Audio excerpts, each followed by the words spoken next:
Traveling to a new country is an exhilarating experience.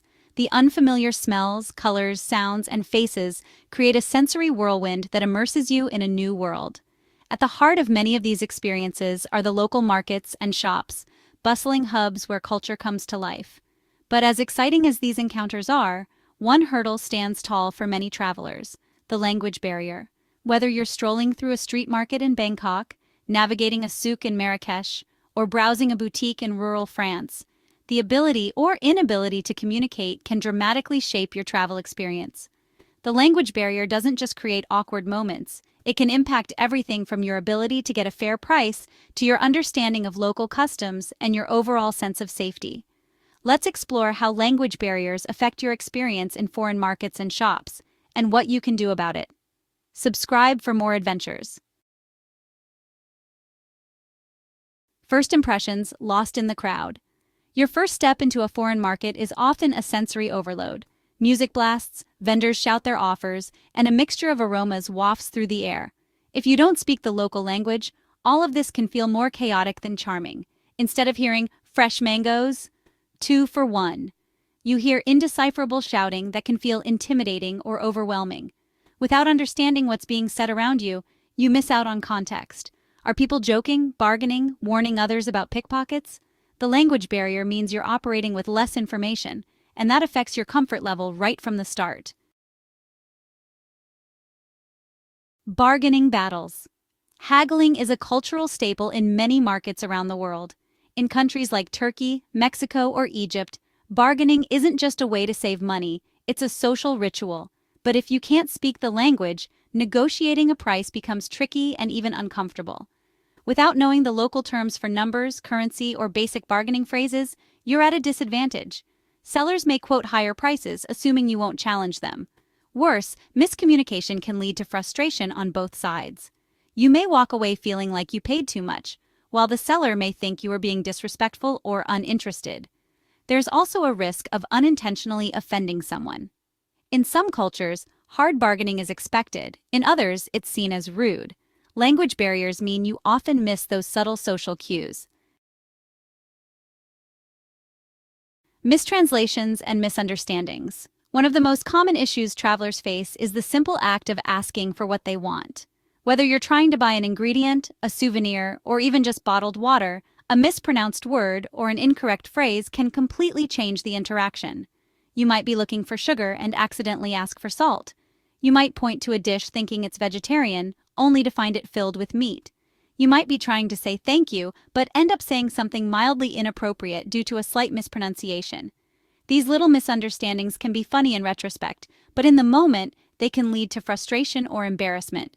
Worse, they can hinder your ability to make informed purchases or understand important information, especially if allergies or dietary restrictions are involved. So feeling out of place is actually a pretty common theme in travel. But honestly, the language barrier can really heighten that sense of isolation. Being unable to ask for help, understand directions, or even just engage in small talk can leave you feeling invisible. Or, even helpless. In shops, this might mean you get ignored in favor of local customers, or maybe even treated with impatience. You might also hesitate to enter those smaller, family-owned stores just because you're afraid of not being able to communicate, and well, that kind of robs you of more authentic experiences. This emotional barrier can make you stick to those tourist-heavy spots where English is spoken, and that really limits your exposure to the real culture of the place you're visiting. Markets and local shops, they're not just places to buy things, they're actually places to connect. Often, vendors want to share the story behind their goods, like how a piece of fabric was hand-dyed, how a spice blend has been passed down for generations, or even how a certain dish is linked to a local festival.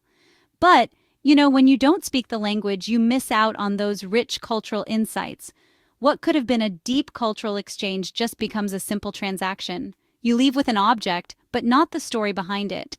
This loss of cultural context can really make your travel feel, a bit more superficial. The language barrier strips away the layers of meaning that make each interaction special. While shopping in foreign markets is usually pretty safe, there are definitely times when clear communication is essential. like when you're asking for directions, trying to understand local rules, or dealing with money. If you misunderstand the currency exchange or can't read signage, you might get shortchanged or make a poor financial decision.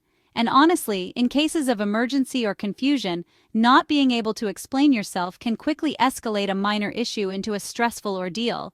Even something as simple as asking for a restroom can turn into a game of charades, which, can be kind of amusing at best and really frustrating at worst. Despite all these challenges, travelers have found creative and, honestly, pretty effective ways to bridge the gap. Translation apps like Google Translate have become indispensable tools. With features like camera-based translation and voice input, these apps can help you decipher menus, signs, and even live conversations. Many travelers also carry phrasebooks or learn key phrases before arriving. A simple hello, thank you, or how much. In the local language goes a long way. Locals often appreciate the effort, even if your pronunciation is, far from perfect. Nonverbal communication also plays a huge role. Gestures, facial expressions, and pointing are universal tools. A warm smile can open doors when words fail. Sometimes the most memorable moments of a trip come from overcoming the language barrier. That time you and a vendor laughed over a botched translation, or when a kind stranger walked you through a market pointing out must-try snacks. These are stories you carry with you long after the trip ends. In trying to connect despite the challenge, you often form deeper, more genuine interactions. Struggling to understand and be understood really reminds you of our shared humanity. Language barriers, ironically, can become bridges to empathy. After a few experiences grappling with language abroad, many travelers come away with a renewed appreciation for multilingualism. You may find yourself wanting to learn a new language, or at least memorizing key phrases before your next trip. It also fosters patience and humility. You begin to understand what it feels like to be the outsider. Moreover, it changes how you shop and interact locally when you return home. You become more compassionate toward non-native speakers and more attuned to cultural differences. And navigating language barriers in foreign markets and shops is part of the adventure. It's not always easy. It can be awkward, confusing, or even stressful, but it's also one of the most rewarding aspects of travel. These experiences teach us flexibility, empathy, and resilience. They remind us that communication is more than just words. So next time you're wandering through a spice market in India or trying to buy handmade jewelry in a Croatian seaside town, embrace the challenge. Learn a few phrases, use that translation app, smile, point, gesture, laugh at the mistakes. Because those moments of miscommunication, they just might become the most memorable part of your trip. Subscribe for more adventures. Happy travel!